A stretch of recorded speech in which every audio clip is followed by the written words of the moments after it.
¿Estamos? Sí. Martín falta, me parece.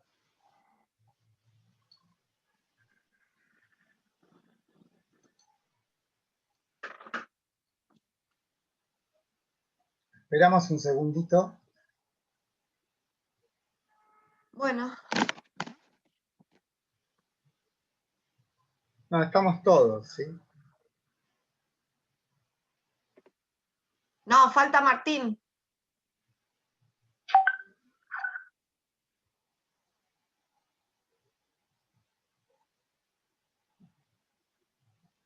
¿Está mi celular? No, lo dejé en el comedor.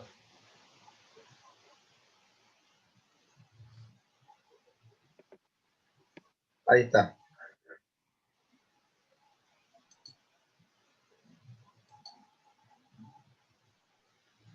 Bueno, seguimos. Bien. Bien. Ahí está la chiquita Lila. Aristófanes, bueno, dice todo esto, pero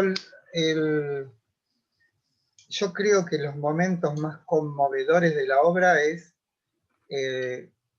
cuando habla Aristófanes, ¿no?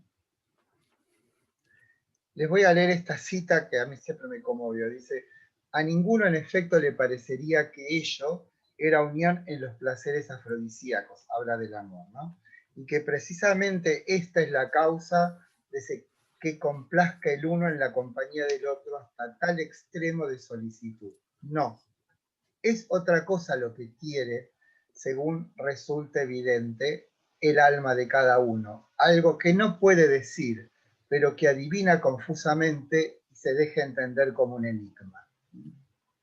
Esto es la relación del amante y el amado, o en esa relación subyace una historia otra que es desconocida, pero sí intensamente vivida, ¿no? O sea, no, digamos, por eso dice, habla a través de enigmas.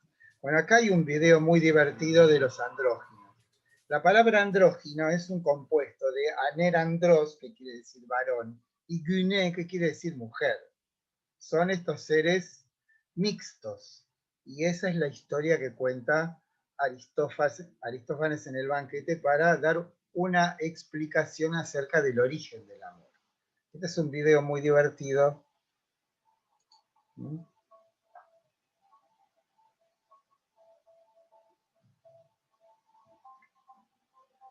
veo. Profe, pero tenés que compartir el audio del video.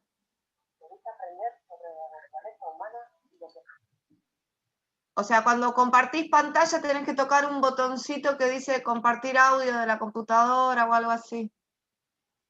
¿Me explico? Sí, sí. Compartir sonido de la computadora. Eco. A ver, vamos a empezarlo de nuevo. ¿Escuchan la música? Sí. Ahora sí. ¿Qué es el amor? Antes de todo, debéis aprender sobre la naturaleza humana y lo que acontece en ella.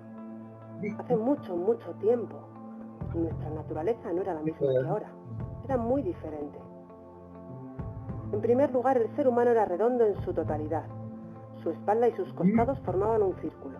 Tenía 4 brazos, 4 piernas, 2 rostros sobre un cuello circular, una sola cabeza, además 4 orejas, 2 órganos genitales y todo lo demás en la misma proporción. Caminaban en posición recta, como ahora, hacia adelante o hacia atrás, según desearan. Y cuando querían correr, hacían como los acróbatas, se impulsaban con sus piernas, dando vueltas sobre ellos mismos. Y como eran 8 los miembros en que se apoyaban, avanzaban a gran velocidad hasta caer en posición vertical.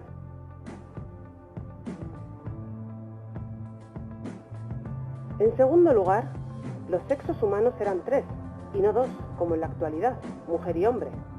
También había un tercero, que participaba de ambos sexos. era el andrógino, cuyo nombre perdura hoy en día, aunque como sexo ha desaparecido. Un sexo distinto que combinaba mujer y hombre. Los hombres eran originalmente descendientes del Sol, las mujeres eran hijas de la Tierra y los andróginos eran hijos de la Luna, ya que la Luna también es parte del Sol y de la Tierra. Y por parecido con sus progenitores, todos eran circulares en forma y movimiento.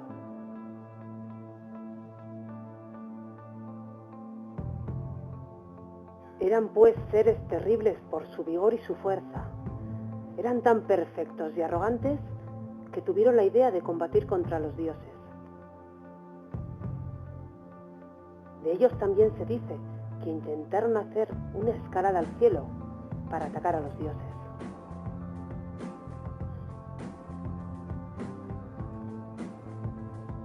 Entonces Zeus y los demás dioses discutieron qué debían hacer para castigar a los rebeldes, pero no conseguían decidir. Ellos no podían simplemente matarlos fulminándolos con un rayo, como hicieron con los gigantes, ya que aniquilarían toda la especie, pues en ese caso perderían los honores y los sacrificios que recibían de los humanos. Pero tampoco podían consentirle su enfrentamiento y su insolencia. Con gran trabajo al fin Zeus concibió una idea y dijo: tengo una solución para que puedan continuar existiendo los humanos y a la vez debilitarlos para que cesen su desenfreno.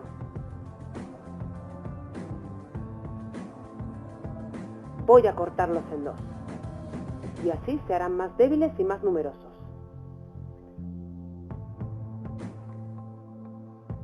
Caminará en posición recta, sobre solo dos piernas. Pero si todavía, después del castigo, se muestran insolentes, de nuevo los cortaré en dos, y con suerte andarán con una sola pierna, saltando a la pata coja. Tras decir esto, dividiéndose a los seres humanos, valiéndose de un fino hilo, y a todo aquel que iba cortando, ordenaba a Apolo que le diera la vuelta a su rostro y a la mitad de su cuello en el sentido del corte, para que los humanos pudieran ver su fragilidad, y esto les hiciera más modestos. Inmediatamente después, Zeus ordenaba curarlos. Entonces Apolo juntaba a estirones la piel de todas partes hacia lo que ahora se llama vientre. La ataba como si se tratara de una bolsa con cordel, haciendo un nudo en el medio, lo que hoy llamamos ombligo. En cuanto a las arrugas que quedaban, las alisó en su mayor parte, y dio también forma al pecho con un instrumento semejante al que usan los zapateros cuando alisan sobre la horma del zapato los pliegues de los cueros, pero dejó unas cuantas arrugas, las de alrededor del vientre y del ombligo, para que siempre recordaran lo sucedido.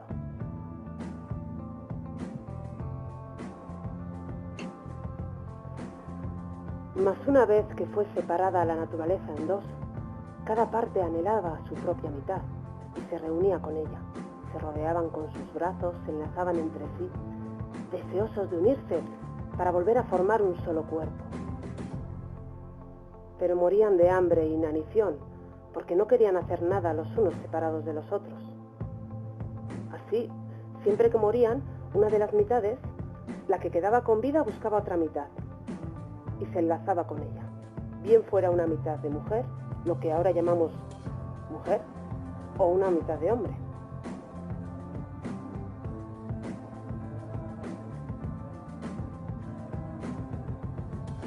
Y así la especie iba extinguiéndose.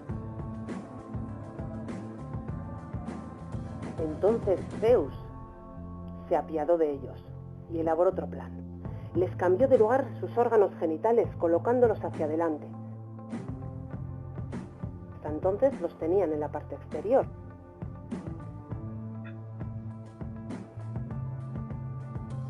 Y no engendraban los unos en los otros, sino que nacían de la tierra. Así que realizó la transposición de sus genitales hacia adelante e hizo que mediante ellos tuviera lugar la reproducción entre ellos, en la unión de genitales de las mitades diferentes,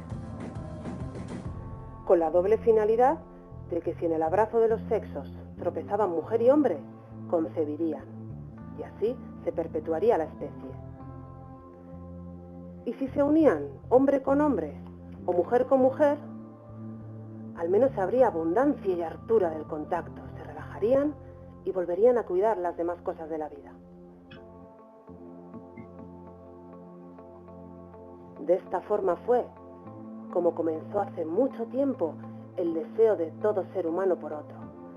Este deseo reintegra nuevamente las dos mitades de nuestra naturaleza y trata de hacer un solo ser de los dos y de curar la naturaleza humana.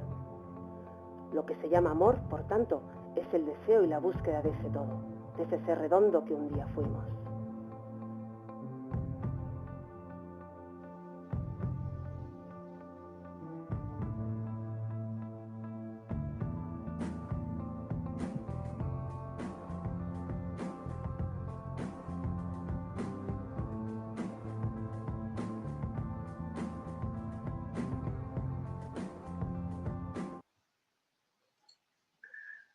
Bueno, ¿les gustó? Sí, sí, sí. Precioso. Ya lo había escuchado. No lo había visto así, no, pero sí, yo lo había escuchado. Bueno, y después acá hay esta fue una intromisión mía, que hay un soneto de Leopoldo Marechal, que se llama Del amor navegante, que lo tienen ahí en el hipertexto, que dice: ¿por qué no está el amado en el amante, ni el amante reposa en el amado? Tiende amor su velamen castigado y afronta el ceño de la mar tonante. Llora el amor en su navío errante y a la tormenta libra su cuidado, porque son dos, amante desterrado y amado con perfil de navegante. Si fuesen uno, amor no existiría, ni llanto, ni bajel, ni lejanía, sino la beatitud de la azucena. O amor sin remo en la unidad gozosa, o círculo apretado de la rosa, con el número 2 nace la pena. Es una joyita de Leopoldo Marechal. Bueno, detengámonos por un momento en el fragmento citado. Aquello que une a los amantes es un enigma, que solo podemos descifrar si sostenemos que lo que nos enlaza no es algo que haya ocurrido en esta vida, sino que tiene un origen primordial del que son signos los gestos y acciones que incesantemente ese fondo inescrutable nos envía y se transfiguran como vínculo amoroso. Un saber no sabido los envuelve, asistiéndolos incesantemente y por toda la vida. Se restablece en este mundo una unión que la perversidad de los dioses deshizo. El reencuentro no nos lleva más allá de este mundo y del reencuentro de los fragmentados. Veremos que en el discurso de Sócrates Diótima, el vínculo amoroso es un primer paso de una escala ascendente y que tiene un fin que es la visión de lo bello en sí. Esto es para distinguir el discurso de Aristófanes del discurso de Diótima Sócrates. El discurso de Aristófanes nos regresa a un origen primordial y nos restablece ahí. En cambio, el discurso de Sócrates Diótima lo que nos sugiere es un camino ascendente, a través de, como decíamos la clase pasada, el hecho de que aquello que es lo que llama Platón la idea del bien, se transfigura en lo espacio-temporal bajo la forma de lo noble y bajo la forma de lo bello. Aquí lo que se elige es el camino de aquello que en su manifestación trasunta lo bello en sí. Y justamente a partir de este texto que les mando de Thomas Mann, que dice: los artistas, en tanto estamos presos de los sentidos, inexorablemente erramos el camino. Esto es, el camino es primero tomar en seria consideración que aquello bello que aparece en lo espacio-temporal es una manifestación, un ser en otro. Y el error básico consiste en confundir a las cosas bellas con lo bello en sí. La diferencia, obviamente, es que lo bello en sí es eterno y las cosas bellas claramente padecen del estigma del tiempo, ¿no? Ese es el problema. Bueno, acá habla de lo bello, a ver qué dice acá. Bueno, estas son citas, ¿sí? En la esencia de lo bello está el que se manifiesta. En la búsqueda del bien lo que se muestra es lo bello, y esta es su primera característica para el alma humana. Lo que se muestra en su forma más completa atrae hacia sí el deseo amoroso.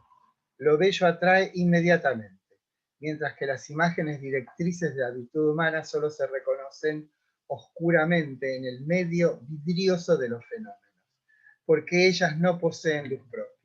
Y esto hace que sucumbamos muchas veces a las imitaciones impuras y a las formas solo aparentes de la virtud. Esto no ocurre con lo bello.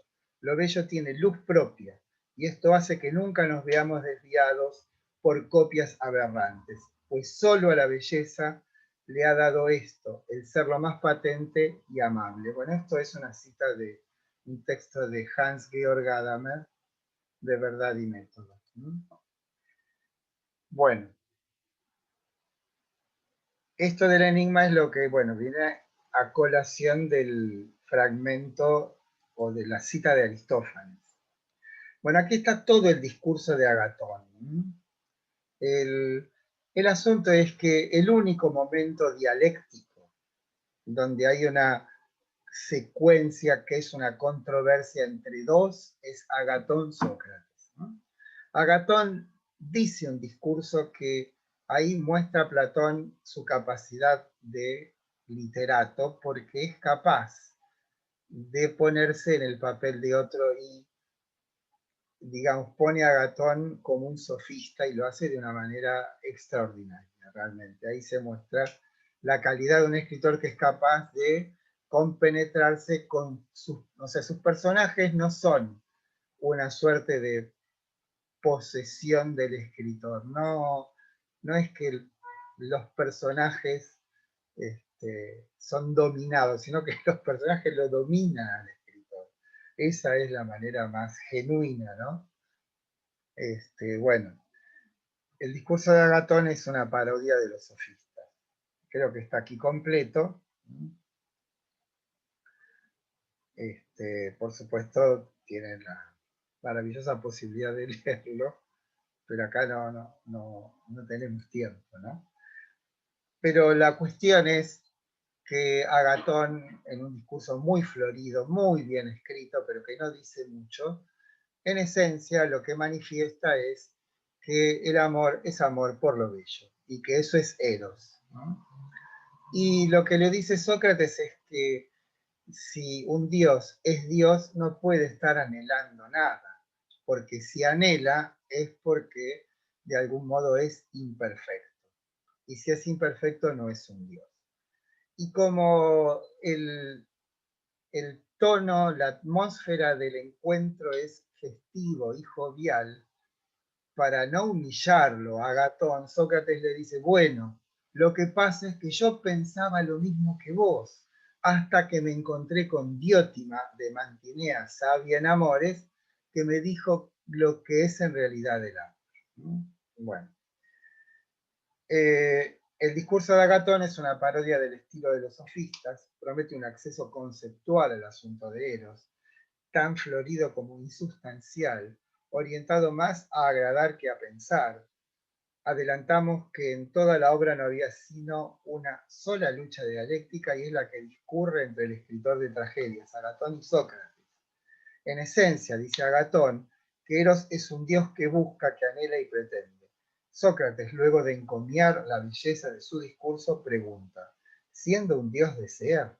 Pues si desea le falta algo, y si le falta algo no es perfecto, y si no es perfecto no es un dios. La réplica inapelable de Sócrates es moderada por este mismo, diciendo que él pensaba lo mismo, hasta que lo sacó de esa inadecuada concepción Diótima, sabia de Mantinea, que cabe señalar es la única mujer que tiene un papel en toda la obra de Platón. El discurso de Diótima. es conveniente tener presente lo desarrollado en el paradigma de la línea. Se trata en la comparación de que aquí hay también un ascenso, desde lo mortal hacia lo inmortal. Lo que mueve es el anhelo de una posesión definitiva de algo absoluto. Recuerden que absoluto es aquello que no necesita de otra cosa para ser, que no es efecto de ninguna manera o de ninguna cosa, ¿no? De ahí viene la palabra solus, solo, ¿no? Y dado que no hay experiencia mundana de él, es preciso mostrar que tal apetencia solo puede ser explicada por una preexistencia en nuestra alma de algo perfecto. Recuerden lo que decíamos de lo rectangular y la rectangularidad. Nosotros ya estamos en posesión de una suerte de dote de nociones absolutas, esto es verdaderas, universales, que de ninguna manera pueden haber provenido de la experiencia con cosas, con copias, sino que es al revés. Las copias se manifiestan como tales porque son iluminadas a través de la excedencia de las ideas. Las ideas son, en ese sentido, trascienden su propia, digamos, no están encapsuladas, sino que se vierten sobre las cosas. Y al vertirse sobre las cosas, no solamente las advertimos, sino que les damos sentido. Bien.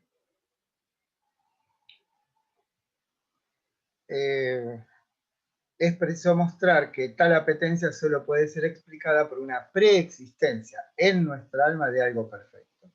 Y esto tiene a su vez el modo de la belleza. La belleza es un modo de lo que es.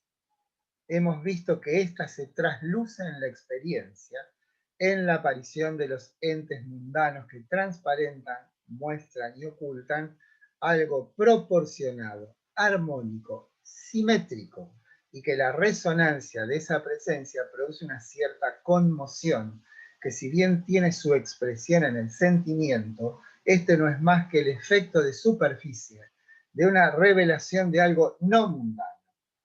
El alma recuerda, a partir de la presencia de un cuerpo bello, lo experimentado en un tiempo sin tiempo, en esa experiencia de intimidad con lo divino mismo, que queda ocultado al caer el alma en un cuerpo, siendo este un principio de obnubilación, que solo puede ser remediado si llegamos a comprender la naturaleza trascendental de ellos. Bueno, recuerden que cuando comienza el texto que llamamos Platón, dice, hay señaladas experiencias. Nos está refiriendo claramente a esto, pero intentando que eso que nos pasa pueda ser visto desde una perspectiva platónica, ¿no? Ver la eficacia de esa perspectiva, ¿no? Lo que va a decir Diótima es que primero hay que estar con un cuerpo bello, luego con muchos cuerpos bellos, como diciendo, la belleza se muestra de muchas maneras y hay que hacer una suerte de inferencia de los aspectos diferentes de lo bello de los cuerpos. Pero luego pasamos a los bellos discursos, y en los bellos discursos es donde de un modo más expreso se manifiesta la naturaleza de Eros. ¿Por qué? Porque es en esos bellos discursos los que hacen posible que cada uno pueda desplegar sus propias posibilidades. Esto de te doy para que seas, amo uttas. Eso en realidad está en San Agustín, pero es en realidad lo que está diciendo aquí. ¿Para qué sirve? ¿Cuál es el efecto que tiene entre los amantes la gravitación de Eros, sino hacerlos más plenos? Esto es, más felices. El amor no exige reciprocidad, es simplemente un don que se da, y ese dar tiene como sentido último el que el otro sea. Si esta relación se hace recíproca, no hay fuerza ni humana ni divina que pueda vulnerar eso. soy para que el otro sea, y el otro hace lo mismo. Bueno, y el último paso, que sería la cuestión de lo bello en sí, son las buenas leyes. Y eso es algo como para pensar. Las buenas leyes son aquellas que ocasionan que la humanidad, la ciudad en última instancia, o un país o una familia, no es una cuestión cuantitativa, esté cohesionada. Esto es la unidad en lo múltiple. Eso, recuerden la idea de bien que nosotros de algún modo la trasladábamos a un ámbito que en apariencia es extraño como el cuerpo, está ahí. La idea del bien es la idea de la integridad, de la unidad, de la armonía de lo diverso. Bueno, a todo esto todo va muy bien en el banquete, ya se han llenado de elogios, se han dicho cosas maravillosas, e irrumpe, y este es el momento más también extraordinario, como a Platón se le ocurre, podría haber terminado ahí el banquete, pero irrumpe Alcibiades totalmente borracho, abrazado a unos flautistas con hojas de hiedra en la cabeza, y se toma de un trago con 1 litro de vino. Bueno, el clima de cierta circunspección que rodea a los imputados de Agatón se rompe con la irrupción del joven Alcibiades, notorio ciudadano ateniense en quienes sus conciudadanos veían como próxima cabeza del Estado. Borracho y sorprendida cuando ve a Sócrates, hay toda una serie de anécdotas acerca del efecto que produce Sócrates cuando se les aparece de improviso a alguien. Esto tiene que ver con ese aspecto demoníaco de Sócrates. Recuerden que Sócrates dice tener algo así como una voz interior que se le aparece en momentos de duda o vacilación, y que no le dice exactamente lo que tiene que hacer, sino lo que no tiene que hacer. Cuando a Sócrates en el 399 lo juzgan y lo condenan a muerte, lo condenan por dos acusaciones.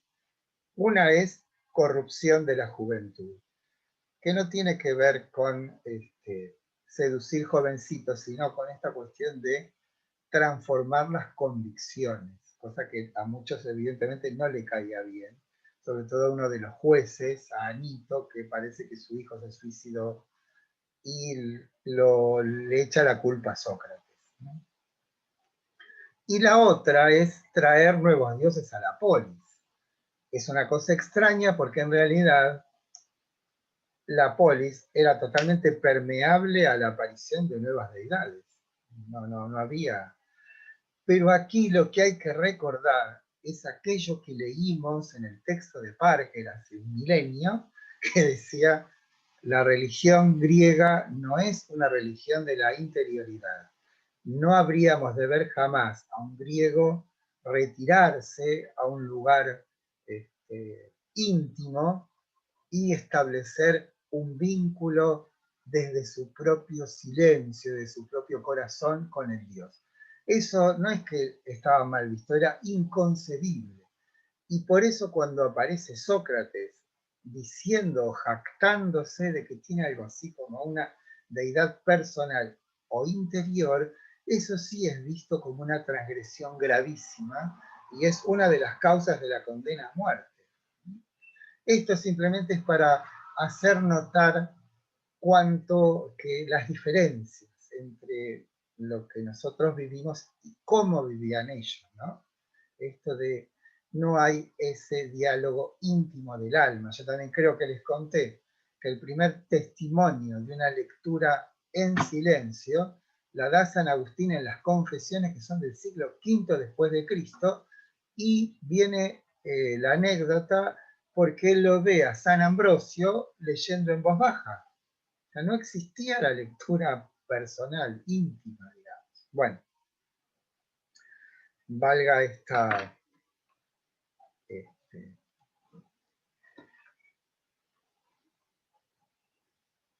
Bueno, la cuestión es de que Sócrates que lo sorprende. Cuando ve a Sócrates comienza un discurso que, dado su estado, habrá de fluir sin que la reflexión lo interrumpa, y proclama que serán imágenes y anécdotas lo que dirá, y siendo a Eros a quien se celebra, nada más oportuno que para él que celebrar a Sócrates.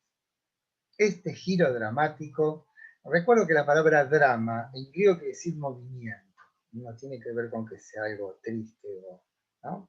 Draomai es movimiento, ¿no? Por eso es un giro dramático. Es muestra del genio literario de Platón. Ya no se habla de amantes, amados, dioses y demones. Ahora se singulariza en la concreción de un personaje presente y conocido por todos. Sus intentos de seducción culminan con la contundencia de un bronce por oro.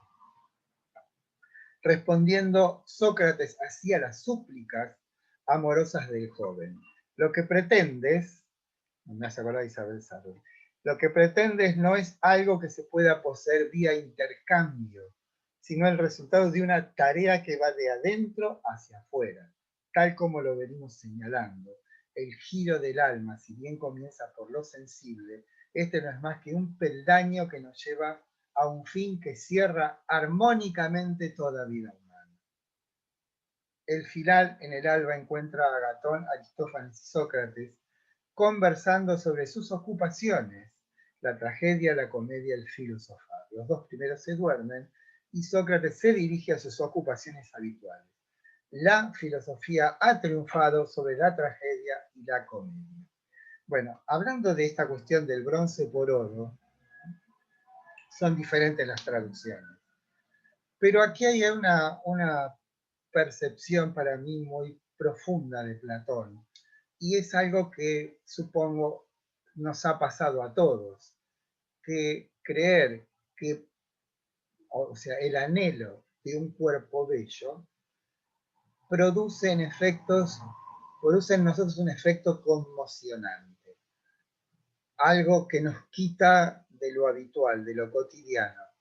Y a esa conmoción subyace la creencia de que poseyendo ese cuerpo bello habrá de neutralizarse esa conmoción, ¿no? Y que quizás ese atractivo y esa fruición que produzca la posesión habría de aplacar ese anhelo de absoluto que anida en toda alma. A esto viene lo del bronce por oro. Es que Alcibiades cree que, siendo el amante de Sócrates, habrá de tener la soberanía de Sócrates. Entonces, en el momento en que Sócrates le dice, no confundas cobre por oro, le está diciendo, no confundas la manifestación con lo manifestante. No confundas las cosas visibles con lo que hace posible toda visibilidad, que es la luz. Y la luz no es algo que se pueda poseer. En todo caso, nos podremos asimilar a ella. Las cosas son las que se pueden poseer. Pero cuando poseemos las cosas, tenemos como pretensión oculta el creer que poseyendo las cosas poseeremos lo que hace posible las cosas, que no es lo mismo. No es lo mismo lo contingente que lo necesario. Bueno, comenzamos nuestra clase señalando el acontecimiento, la experiencia de algo que nos sustrae al tráfago de lo mundano. Dijimos que Platón es quien muestra un camino para recuperar ese bien que en lo vivido solo se posee fugazmente, y que su filosofía, a través de un proceder orientado por un saber, puede ser recuperado. Solo hemos examinado en forma parcial 2 de las 27 obras. Pueden variar según la discutida autoría de algunos, como el Alcibiades, siendo, según criterios autorizados, de las más relevantes. Lo que resta para tener un conocimiento suficiente de la obra de Platón es enorme. pero no es tarea que podamos afrontar. Nuestro propósito es acercar una obra que sigue, luego de 2500 años viva, y que en nosotros gravita de un modo implícito. Sin embargo, antes de despedirnos, vamos a concluir con un esbozo de la ética platónica que, como habrán podido observar, sigue la línea de lo dicho por Sócrates. El ascenso en el conocer es un ascenso en el ser. Y una vez llegados a esa meta, nuestra vida, nuestra conducta que orienta la ética, estará inexorablemente dirigida por esa valiosa posesión. Como hemos señalado, este implica que se establezca en nosotros un horizonte, un ámbito de nociones cuyo carácter vuelven imposible el regreso a la caverna. En el banquete nos ha sido descrito el camino que debe seguir el hombre para reencontrar la plenitud perdida. Pero esto está dicho en términos abstractos. ¿Qué, de hecho, hace en nosotros esta experiencia? La hemos señalado como una inscripción indeleble que regulará, no como una constricción, sino como una liberación hacia lo verdadero, todas nuestras acciones. Recordar que el modelo de continuidad entre pensar y hacer es Sócrates. Platón lo que hace es proveer a esa conducta de una estructura racional. Esto es inteligible y por lo tanto aprendible. Puede no estar Sócrates para dirigir nuestra conducta. Vimos que el momento final nos reencontramos con el Eros del principio, el que Hesíodo describe como entre los inmortales dioses bellísimos, que desata los miembros y de todos los dioses y hombres domina la mente y la voluntad prudente en el pecho. Bien, este Eros, fuerza primordial que junta armoniosamente las partes, tiene una función esencial en la doctrina platónica de la ética, tal como se describe en el banquete. El momento en que la gravitación de Eros conduce a la ciudad hacia la gestación de buenas leyes, ya que éstas, lejos de ser una instancia restrictiva, son las leyes las que nos liberan hacia lo propio, que en el caso de la polis es la hermandad de los ciudadanos orientados hacia el bien común. Para concluir, veamos un esbozo de cómo Platón piensa la ética en su obra República. Considera que existen tres tipos de alma, o mejor, que en cada individuo hay tres caracteres. El concupiscible, en el que prima el deseo y la búsqueda de satisfacción estrictamente material.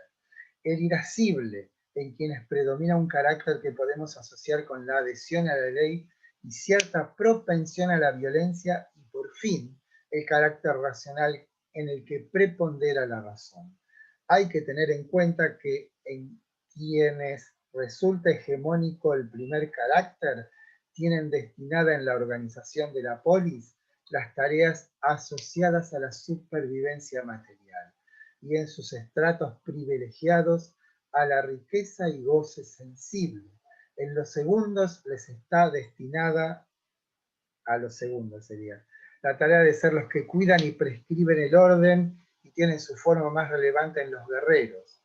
Por fin, si en el alma es hegemónica lo racional, su tarea será la de ser guardianes de la polis, los que dirigen teniendo la vista puesta en el modelo ideal. La expresión en la jerarquía de valores de esos condicionamientos se plasman en cuatro valores: la justicia, el valor, la fortaleza y la prudencia. De todas ellas, la más elevada es la justicia, no tanto en su aspecto legal o tribunalicio, sino en tanto es la que se muestra como modelo de la armonía de las tres que ella sostiene. Se necesita valor para ser prudente, y esta debe sostenerse frente al arrebato de los sentidos, esto es, templanza, pero todas son, si hay organicidad entre ellas, y esto lo otorga la justicia. Bueno, volvemos en unos minutos, ¿sí? No va a quedar mucho más de la clase. A ver si. Ahora ya estoy ducho con esto. Finalizar, nos vemos en 5